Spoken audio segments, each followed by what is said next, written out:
Եբրայեցիներին 8-րդ գլուխ։ Իմ ասած խոսքերի գլխավորն այս է.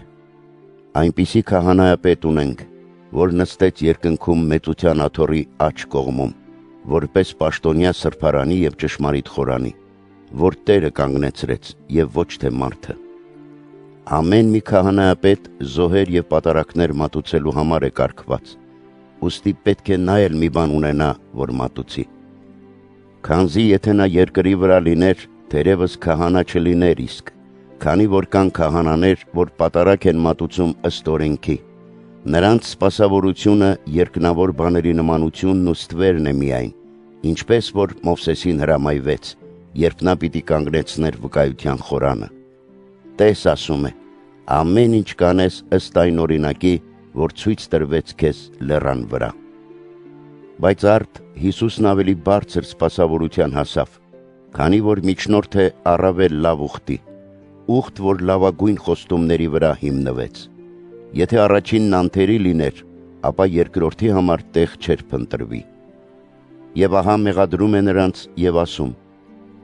ահավասիկ օրեր պիտի գան, ասում է Տերը, և Իսրայելի տան հետ ու Հուդայի տան հետ նոր ուխտ պիտի կնքեմ, բայց ոչ նման այն ուխտի, որ կնքեցի նրանց հայրերի հետ այն օրը, երբ նրանց ձեռքից բռնեցի Եգիպտոսից դուրս հանելու համար։ Եվ որովհետև նրանք չմնացին իմ ուխտի մեջ,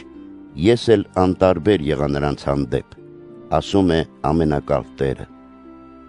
Բայց այս է այն ուխտը, որը պիտի կնքեմ Իսրայելի տան հետ այն օրերից հետո, ասում է Տերը։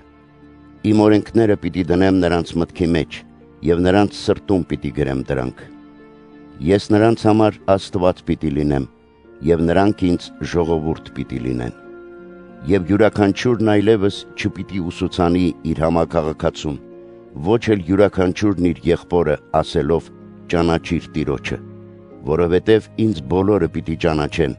նրանց փոքրերից մինչև մեծերը, քանզի պիտի ներեմ նրանց անիրավությունները, և նրանց մեղքերն ու անօրինությունները այլևս չպիտի հիշեմ։ Արդ նոր ուխտի մասին խոսելով,